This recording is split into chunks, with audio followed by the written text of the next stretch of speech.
Hey you guys, what's going on? Full Sam 45 HD here, and I am back after taking a little bit of a break just to kind of get school in order, and I'm doing full IB or kind of like AP courses, so yeah, that's why I've been quiet. But where we last left off, we were just establishing ourselves as Britain in this Empire Total War playthrough. It's just vanilla, but or I guess normal, but hopefully we will be able to go onto Darth Maud or something along those lines soon. And so last time we went to war with Sweden, and right now I'm waiting for this. I'm gonna wait for this rebel army to attack them and hopefully weaken them or just take them out, and then we can take the rebel army out. But yeah, right now it looks like it's been a while since I played actually, so I'm just kind of looking through and seeing what we got for recruiting or building or, you know, just kind of stuff like that. So let's go ahead and start building up some production over here, just because I want to make sure that we get full, see like that, like full goods. Okay, 400 to region wealth, 2 happiness, 1 happiness, and -4 happiness. Let's go with this because it's going to provide that initial income boost, which we actually really need right now. And so will that. And let's see what else. Sorry, you know, this beginning of the game is always kind of slow and meager paced, but it's just to make sure that we have everything we need set up properly, so that when we actually do go to war or anything along those lines, we are ready and all that good stuff. So we still have a little bit of cash to spend, so let's recruit some line infantry, just protect the homeland, maybe get a few cannon, and let's go ahead and end the turn. I don't like that French army there. That's a little disconcerting. Let's just speed it up a bit. Now, I don't know, the French might declare war on us soon, but, you know, who knows? And if there's some background noise, I'm sorry, it's been really hot here in California. Like, today hit 105 degrees, and it's fall. 105 degrees in the fall, it's ridiculous. I'm like dying. But hopefully it'll just kind of cool off and even out, and hopefully actually get some fall weather here. But you know, it's been great so far, just having fun, doing a lot of schoolwork, ridiculous amounts of schoolwork. And okay, so we're about to get back into it. And I think we might want to start looking into okay, so now they're just gonna run away and okay. Ringbane, okay, that's great. So we'll be able to use that. Okay, farms are done. So I say let's get into a battle here. We're gonna absolutely dominate the field. Yeah, this is gonna be domination. Let's demand the surrender. Nope. Okay, let's do this. Okay. The air of England is too pure for a slave to breathe, and so everyone who breathes it becomes free. Everyone who comes to this island is entitled to the protection of English law, whatever oppression he may have suffered, and whatever may be the color of his skin. Wow, 1772. That's just a little under 100 years before the Emancipation Proclamation. Emancipation Proclamation was in the 1860s. This is 1770, so about 90 years before. And so that kind of shows the difference in, you know, just how slavery was viewed poorly then. I'm not going to get into it because I don't want to start anything, but yeah, let's get into a battle here. American flag and a white, I don't know, maybe the battalion flag or something along those lines. Defenses, city, descriptions of everything. Always keep some forces in reserve behind your front line. Okay. They can fill any gaps that develop and turn to deal. Always keep some forces in reserve. Okay. So I actually do that, but right now let's start off by setting up our line. You know, the actual line of infantry. Boom. Cannon. Pikemen on the flanks.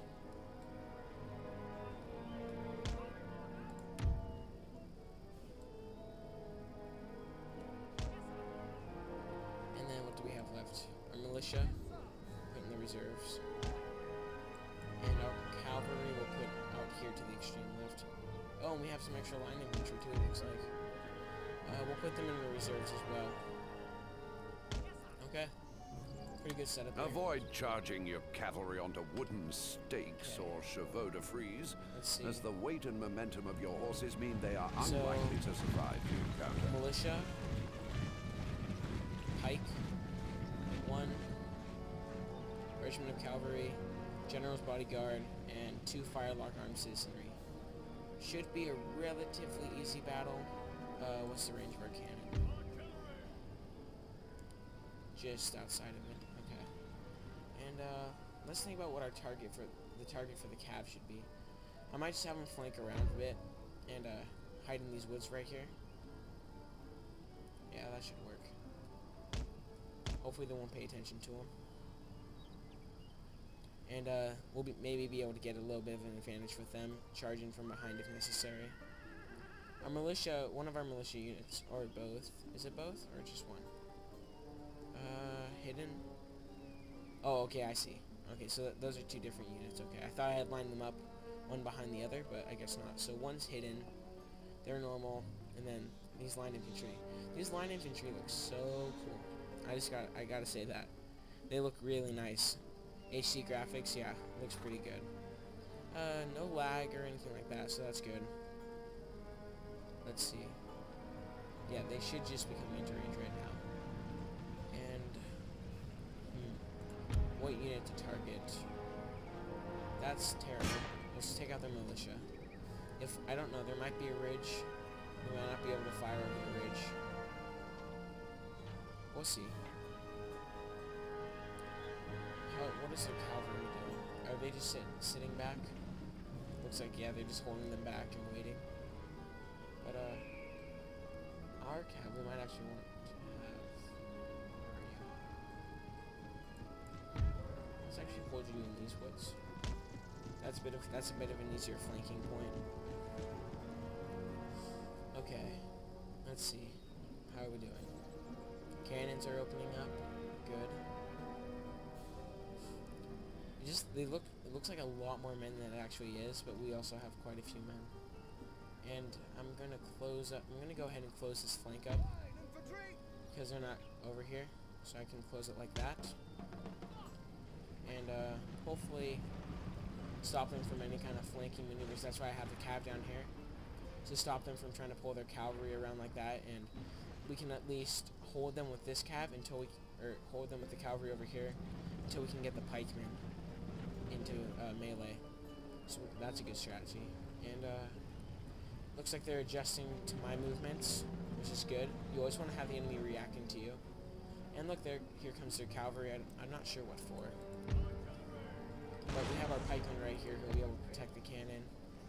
And we're going to go ahead and pull up this unit of regulars right there. And that is extremely bright. Let me see if I can turn down the gamma a bit. Gamma, where are you, gamma? Do I not have control over my gamma? I guess not. That is insanely bright though. I'm sorry about that. That is like ridiculous. Okay. Yep, let's form up here. Let's get over there and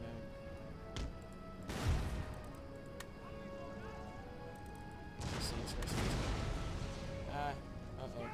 I might have just kind of screwed them over. Come on, ready up. Yes, perfect. Perfect. We can have our line infantry fire into them. And it looks like they're going to put some of their firelock armed citizenry on those. So we can go ahead and charge. It is important to preserve the devastating impact a cavalry unit can have. That worked out. When going into combat with cavalry, always charge the last few yards by double right-clicking on the target. Beware of charging across too great a distance, right though. there of the cavalry. I just smacked them. Tiring business. Okay. Those are pikemen, so we gotta be careful with those. Let's line this. We can line this infantry up right behind me. They should be able to fire. And that's the general's bodyguard. Form the square.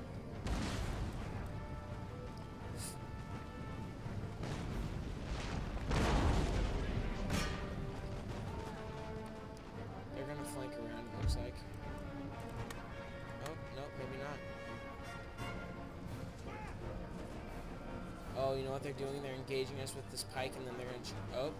Well, it looked like they were gonna engage with the pike and then charge with the cavalry, which was actually a pretty good strategy. But that seemed to kind of fall apart. This cavalry just absolutely wrecked this citizenry, and they're about to go wreck the militia. So that's basically that kind of rolling cavalry charge always seems to work really, really well.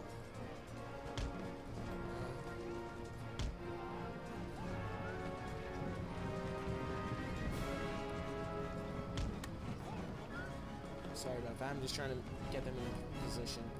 But yeah, this cavalry is just going to go through here and wreck, shatter. Let's get these guys. Yeah, I mean, there's going to be absolutely nothing of them left by the time that this cavalry is finished.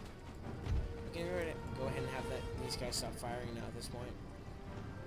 Yeah, they're shattered. Broken. We gotta wait for the shattered or else they can return to the field. Almost there. Almost there. Come on, shattered. Oh, for Christ's sake, you're being chased by cavalry and your citizenry. Broken.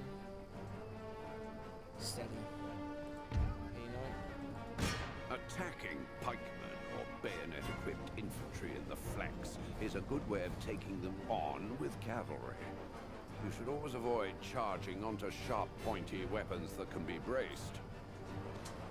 Really? I had no idea. Okay. So this should work well. Yeah. If anything, it will break them more than actually do a lot of damage. Just because, you know, getting hit by cavalry from behind like that is a devastating hit to an army. Perfect. Easy victory. Minimal losses. Just generally good stratagem from me. Just kidding. I'm not that gloaty. Gloaty, I don't know the word. But yeah, 62 loss, killed 572. But I did deploy 1800 or 1716. So that was a pretty easy victory in itself. I'm not going to be happy to deal with those guys though. So I'm immediately going to start actually committing some troops down to here. Just 2 units of militia, 2 units of line, no pike actually, because they're not good at defending forts. And 1 more unit of infantry, and commit them to that fort, just so we kind of have an early warning system from against the Stockholm. But yeah, it looks like our first campaign is actually going to be into Sweden, and then once we've captured most of Sweden or all of it, we'll have a base to go into Russia. Sorry, a bit of lag there. Go down from Russia into India, and yeah, basically we'll have a good base for the rest of our campaign. And okay, so we still have a few more minutes, so we can keep going. And we have 6,759 gold in our treasury. We do not need to upgrade a church here, simply because we don't need to convert the population here. You know, it's much too well established for it. Okay. Oh, perfect. Where's... Oh, that's... Okay, this is the new region that we just captured. And actually... See that? And, I'm thinking about maybe after a little while, sending an army to the Americas to help kind of deal with everything over here. We have a small navy, like extremely light navy. Like the highest ship we have is a 5th rate, which is not good. So let's see if we can get some. Highest ship we can recruit is a brig. That is definitely not good. We need division of labor. So let's look into our research. Okay, and we need to go here. And where's division of labor? Or do we need to go here? Division of labor. There you are. So we need to research that. Okay. We need more schools as well, just so we can start. I want to have at least eventually have one school for each. Yeah, so, oh yeah, that's right, United States. United States was founded that quickly. In 1702, I believe it was. So that's kind of an interesting twist to the game, this early up. Okay, Austria, let's see if we can get a trade agreement with you. Yeah, I'd be willing to pay that. Perfect. Trade agreement with them. Any minor nations? Denmark. Yeah, sure. And let's see if we can maybe get an alliance with you, because we're both at war with Sweden. Sweet. So we have an alliance with them. Italian states and Louisiana don't like us. New Spain doesn't like us. Persia doesn't like us. Savoy. Maybe they want to trade. And an alliance? Oh. How about just some trade? Oh. Why doesn't anyone want to trade with us? It's like mutually beneficial. It doesn't make any sense. You know, like, we could both gain money. Plug bayonet. Yeah, that's fine. The plug bayonet is so simple of a technology that it wouldn't really hurt us to give it to them. Who knows? Maybe an unfriendly nation would be willing to trade with us.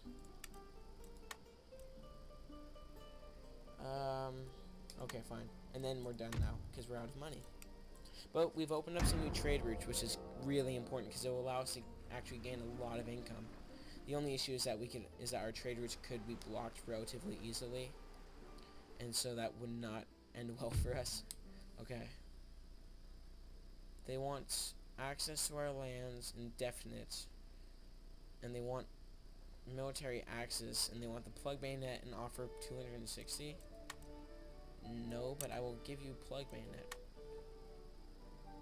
Okay. Yeah, they because they're military allies now, I want them to be well equipped, but at the same time it could change very quickly into an enemy, which is why we have to be extremely careful in this situation. But hopefully it all works out. Oh crap. Portugal. Yeah, we have to defend Portugal. They've been history tells us that they are a good ally to have.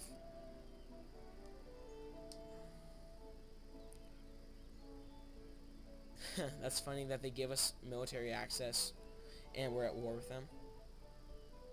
That's pretty interesting. Payment for peace with the Iroquois. They're weak and meager. How about that? A military alliance for Rupert's Land? How about no Rupert's Land but that? So did they reject it? I can't tell. I think that they did. Yeah, they definitely did. Oh well. Hello, Denmark. And Portugal. I'm not sure what the Maratha Confederacy was thinking with declaring war on Portugal. They are a European nation, and the European nations tend to have better technology than those in India. Not saying that Indians are inferior to Europeans or anything, but you know, that just technology from the past. God. Oh my god. These rebels are gonna freaking... They're dead. That's all I have to say. They're dead. We have an army with many weapons. And we also have an army here, which might just... No, because I actually want to be able to maintain the peace here. Because they are actually relatively important to me to maintain as an ally. Upgrade the roads. Yeah, I can't let this nation kind of fall into duress. But why do I have two admirals there and none here? Okay, first off, okay, load the army, send them off. Okay, and let's send an admiral to them as well. Just there we go. Wow, 2 4th rates and a 5th rate. That's a powerful navy. 5th rates, 6th rate. Okay. That navy will suffice for now. I'm going to send a malicious army just to look and send them back afterwards. And, alright, you guys, well, this is going to do it for the second episode of our Empire Let's Play series. I hope you guys all enjoyed it. Be sure to like, comment, and subscribe.